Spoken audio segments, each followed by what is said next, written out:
유다의 14번째 왕 므낫세의 아수르 포로에 대해서 설명을 할 텐데요. 히스기야의 그 외아들 므낫세가 14번째 그 왕으로 이렇게 45년간, 총 55년간 이렇게 통치했다고 하는데, 므낫세가 에셀하돈 통치 시절에 아수르 포로로 잡혀갔다는 그 내용이 있는데, 역대하 33장이 10일에 일부만 나와요. 10일에.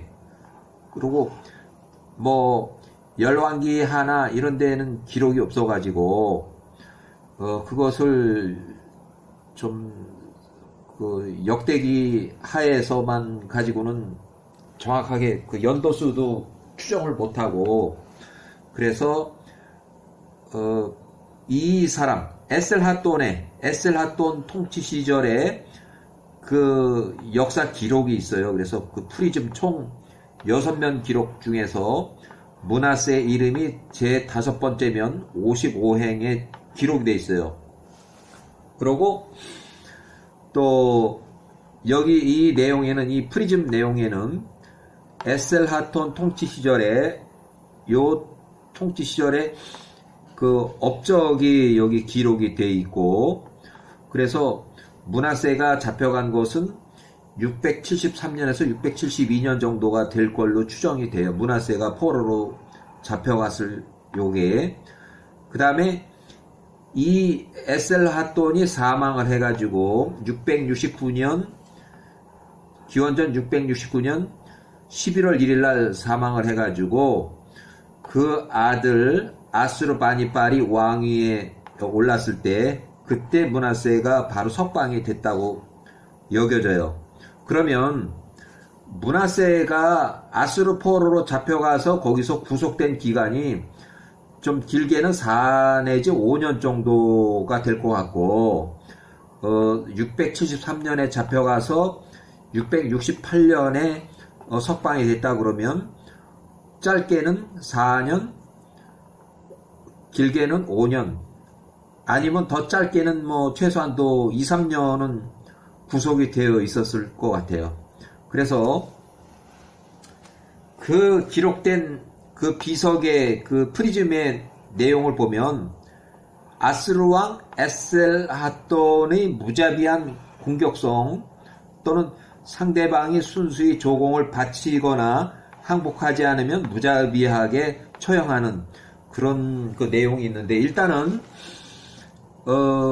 아수르의 그 왕부터 이제 좀 소개를 하고, 에셀하돈의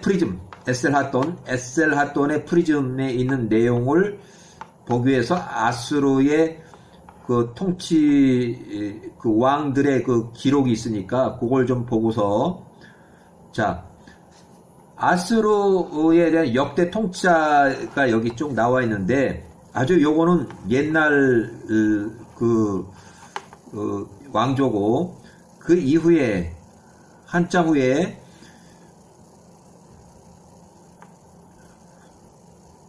신아시리아 제국에, 여기서 이제 여기부터 보죠. 여기 우리가 이제 잘 아는 것들은 보면 디글랏 빌레셀이라고 하는 그 아수르 왕이 있었고, 그 다음에 살마네셀 5세가 있었고, 그 다음에 사르곤 2세가 있었고, 전부 다 이 왕들이 그 남유다, 뭐 북이스라엘부터 해서 하여간 그 남유다까지 굉장히 그 괴롭힌 왕들이에요. 이 히스기야 시절에 히스기야 그 왕 시절에 산헤립, 그 다음에 산헤립의 아들이 에셀하돈은 681년에서 669년에 사망을 했으니까 요 기간에, 그 다음에 에셀하돈의 아들이 아수르바니팔 669년, 사실은 요게 668년이 돼. 왜냐면 이거 11월 1일 날이고, 그러면 11월 1일부터 하면은 뭐 뭐 2달 정도밖에 안 되는 거죠. 669년에는 바로 668년으로 넘어가겠죠. 이 연도수가. 그러고 나서 이 사람이 거의 마지막으로 이 후에는 굉장히 그 나라가 망해가는 그런 상황이었어요. 그래서 이제 니느웨가 612년에 이제 완전히 함락을 당하는 그런 상황이 돼요. 그 다음에 끝에 뭐 이렇게 와하란에서 마지막 저항을 이제 했다고 그러는데, 왕족으로서 요게 이제 마지막 아수르의 마지막 역사예요. 자, 그 다음에 여기 보면 역대 33장이 11절에서 13절, 아수르바니팔은 요거 668에서 633년은 사네립의 손자이고 에셀핫돈의 아들이다. 그러니까 요 사람이 사망함으로써 므낫세가 포로로 잡혀갔다가 요 시기에 석방이 돼가지고 그대로 왕권을 그대로 유지하고 왕의 그 역할을 다시 하게 됐어요. 그래서 므낫세가 여기가 잡혀간 게 대충 29살 정도, 29세쯤에 잡혀갔고, 자, 기원전 671년 2년 에셀핫돈 681에서 669년에 이제 사망했다는 거고, 요 에셀핫돈의 왕비와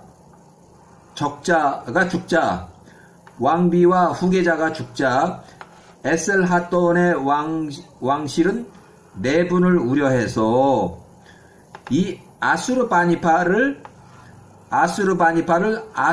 그러니까 니느웨 도시의 왕으로 명령했고, 지역 왕으로. 그 다음에 이복 형제 삼수슈무우킨은 바벨론 지역의 지역 왕으로 임명을 했어요. 그러니까 요 사람은 또 요 사람은 바벨론 쪽의 지역 왕으로 하고, 에셀핫돈의 사후 죽으면 누구도 이게 반역을 안 할 것을 맹세하게 했다. 이렇게 해서, 자, 아수르바니팔은 668년, 663년 이제 므낫세가 이제 석방이 된 후에 이제 요 왕인데, 뛰어난 지략과 능력을 발휘하고 사제들이 지식에 능통했으며 수메르 아카디 어려운 문자를 해독할 수 있었고, 사냥, 궁술, 승마에 뛰어나 아버지 에셀핫돈의 신임을 받았다. 자, 기원전 669년 11월 1일 에셀핫돈 요 왕 통치 시절 이제 병사로 사망을 하는데, 이 왕이 이집트 3차 반란이 일어나서 반란을 진압할 목적으로 군대를 모아서 원정을 하던 중에 갑자기 그러니까 전쟁을 이제 나가는 중에 하란에서 사망을 했어요. 하란에서 병사로 사망을 했어요.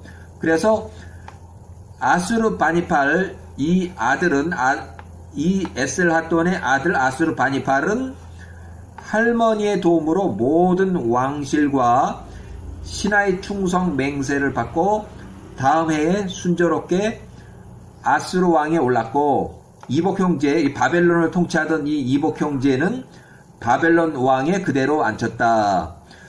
기록에는 두 사람이 젊은 왕이 쌍둥이인 것처럼 동시에 이렇게 왕이 되긴 했지만, 이 우선권은 지금 요 아수르바니팔이 실제 왕이고, 이 사람은 바벨론의 지역 왕으로 됐어요. 그래서 아수르바니팔이 아버지의 진정한 후계자임은 분명했다. 이렇게 돼 있고, 자, 통치 집권 이후 아수르바니팔은 한동안 이집트의 반란을 진압해야 했다. 이제 아버지가 갑자기 사망을 해서 이집트 반란을 아직 진압을 하기 전이라 왕위를 받자마자 바로 이집트의 반란을 진압해야 했다. 기원전 667년 구스 사람 이집트 왕 디르하가가 반란을 일으켰고 그는 아수르 군대를 보내서 멤피스에서 곧 진압이 됐고 디르하가는 진압이 됐고 디르하가는 구스로 도망갔다. 반란을 도왔던 이집트의 신하들은 모두 니느웨로 포로로 잡혀왔고 반란은 철저히 진압을 당했다. 정복지에서 그 출신 왕을 세운다는 방침으로 아수르바니팔은 이집트에 느고 1세를 왕으로 세우고 아수르의 충성을 다짐받았다. 기원전 664년 구스 사람 이집트 왕 디르하가가 사망하고 디르하가의 조카 타누타카가 다시 이집트를 침범해서 이집트의 수도 데베를 점령했다. 아수르바니팔은 이번에도 군사를 또 보내서 반란을 진압하고 타누타카를 구스로 쫓아보냈다. 그리고 느고 1세는 전쟁 중에 전사했으며 아수르는 다시 푸산메티코 1세를 이집트의 왕위에 임명했다. 나중에 아수르 군대는 이집트에서 쫓겨나지만 거기에 대한 무역 관계는 계속 유지하였다. 이렇게 돼 있고 그 역사를 이제 제가 읽어드린 거예요. 그 다음에 아수르바니팔은 이집트의 반란을 진압하는 과정에서 이집트를 도운 두로와 리디아를 정벌하고 아수르의 영향력을 과시하였다. 자, 한편 바벨론이 왕에 임명된 이 삼슈슈무 웃긴과의 관계는 16년 동안 순탄했지만 삼수는 아수리 피지배 민족과 연합을 해서 바벨론에서 반란을 꾀했다. 음모를 발견한 아수르바니팔은 곧장 경고를 내리고 특별 조공을 부과했으나 이는 곧 거절당했다. 아수르바니팔은 곧바로 군사행동에 들어가 바벨론에서의 반란을 진압했는데 이 반란은 거의 3년을 끌었다. 바벨론은 포위된 상태에서 극도로 굶주려 했고 사람이 사람을 잡아먹는 일도 있었다고 한다. 기원전 648년 이복 형제 삼슈슈무키는 종말이 다가오자 불타는 자신의 궁전에서 자살했다. 이 바벨론 궁전 얘기하는 거예요. 아수르바니팔은 도시를 재건하고 독립적인 지위를 다시 보장했지만 새로이 바벨론의 왕으로 임명된 칸탈라우는 제의적인 왕의 역할만 허용했다. 그러니까 바지사장 했다는 얘기죠. 자, 아수르바니팔의 말년에 대한 기록은 거의 찾아볼 수가 없지만 그가 언제 죽었는지는 확실하지 않다. 기원전 633년 또는 631년의 기록이 있는데 말년은 대체로 평온한 가운데 지냈던 것으로 보이지만 아수르 제국은 점점 쇠퇴하고 있었다. 에셀하토의 서례를 쫓아서 두 명의 아들, 이렇게 아들과 여기에게 공평하게 권력을 나눠 공동으로 통치하게 했다. 됐고, 자, 요 뒤에 보면 이제 프리즘에 관한 거를 설명을 할 거예요. 프리즘에 관한 설명을 여기 좀 잠깐. 자, 사망할 때 그 기록이 있는데 기원전 669년에 에셀하돈이 제3차 이집트 반란 진압 부대를 이끌고 원정을 출발한 도중에 갑작스럽게 하란에서 병사하자 할머니의 도움으로 왕실과 신하들이 충성 맹세를 받고 왕위에 올랐으며 아수르가 점령한 일부 이집트 영토에서 반란이 일어나자 이를 진압하고 기원전 667년에 부수 이디오피아예요. 왕국의 왕이자 제25왕조의 파라오인 디르하가를 멤피스에서 진압했다. 기원전 664년에 이집트를 총공격해서 제25왕조를 멸망시켜 아버지의 수건이던 이집트 정복을 달성했다. 다만 이집트를 직할령으로 통치하는 것보다는 조공을 제공하는 봉신국으로 두기를 원하여 느고 1세는 파라오로 즉위시켰다. 이 왕조를 이집트 26왕조라고 한다. 그러나 이집트 귀족의 일부들은 이집트와 전혀 다른 이질적인 정복자인 아수르의 반감을 가지고 있었으며 누비아로 쫓겨났지만 아직 살아있었던 이집트 왕 디르하가에 대한 충성심이 남아있었기에 아수르에 대한 반란을 기획했다. 하지만 이를 눈치챈 아수르 바니팔이 바로 반란을 진압했다. 자, 이렇게 됐고 이제 밑으로 좀 더 내려가서 한참 내려가서 그 프리즘의 내용을 좀 잠깐 읽어볼 거예요. 프리즘의 내용을.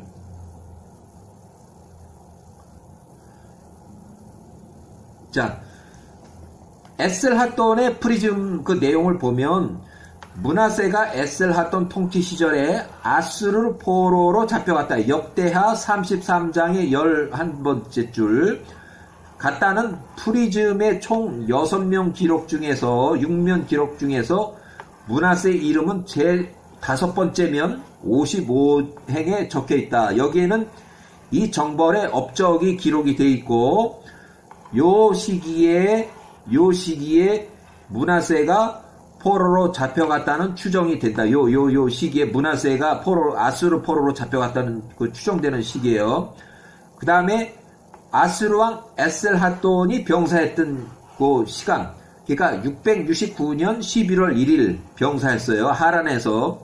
그 다음에 668년 아수르 바니팔이 이 에셀핫돈의 아들이 왕이 됐고, 그 다음에 68년 곧바로 므낫세가 정치범 석방이 돼서 므낫세 구속기간이 약 4년 내지 5년, 그러니까 673년부터 668년까지 이렇게 해서 길게 잡아서 5년, 짧게 4년 정도 구속이 되어 있다고 그렇게 보여져요.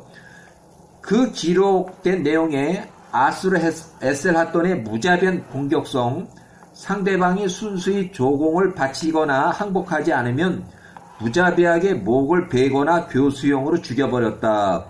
자, 세 장에 가둔 새가 밖으로 나오면 하는 그런 비유로 설명을 했는데, 이 세 장의 비유는 계속 반란이 일어나서 진압 군대를 보내야 해서 이 반역으로 왕이 거주지를 벗어나면 반드시 목을 베고 신하들을 교수형으로 집행을 했다. 여기가 이제 반역이에요. 반역. 반란 또는 반역. 자, 여호와 하나님이 아수르를 이스라엘 민족을 연단시키기 위해서 도구로 사용하셨지만 아수르 왕들이 너무 세게 이스라엘 민족을 쳐서 결국 바벨론을 시켜서 아수르가 멸망하는, 또 바벨론은 메대의 고레스 대왕에게 멸망하는 그런 역사적 사건이 나타나요. 자,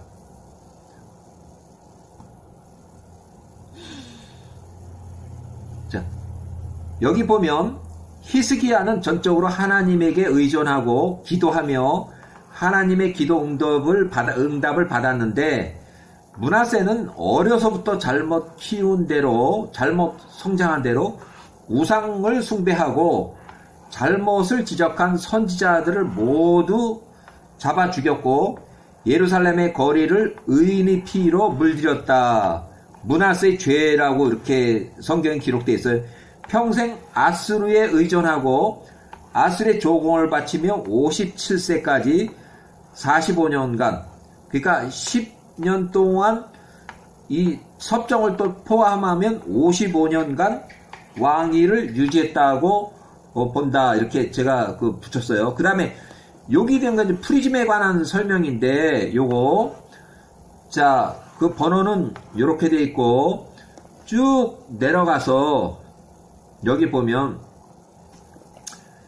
673년에서 672년에서 1면, 2면, 3, 4, 5, 6 해서 5번째 면에 육각 기둥에 새겨진 기록 1면 87행, 2면 82행, 3면 해서 5면에는 82행 중에 기록이 있는데, 자, 여기서 쭉 내려가서 이제 볼게요.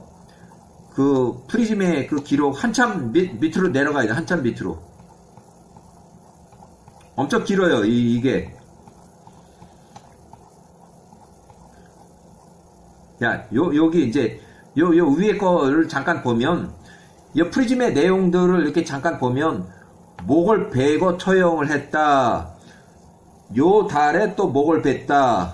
아달월에 또 목을 뱄다. 1년 안에 목을 뱄다. 이렇게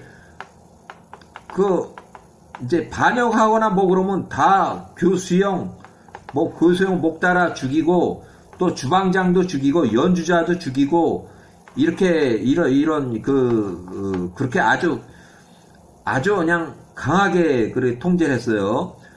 그리고 이제 4면 있고, 이제 5면을 보자고. 5면을 보면 5번째. 자, 5면 여기 있고, 이거는 원문을 그대로 번역한 거라서 무슨 말인지는 몰라요, 여기. 그 다음에 이제 이거를 영어로 번역한 거를 보면, 여기 보면, 자, 55행에 보면 발루, 여기 좀 내려가죠. 요것도 아직도 영어 번역이 아니고 또 다음 줄로.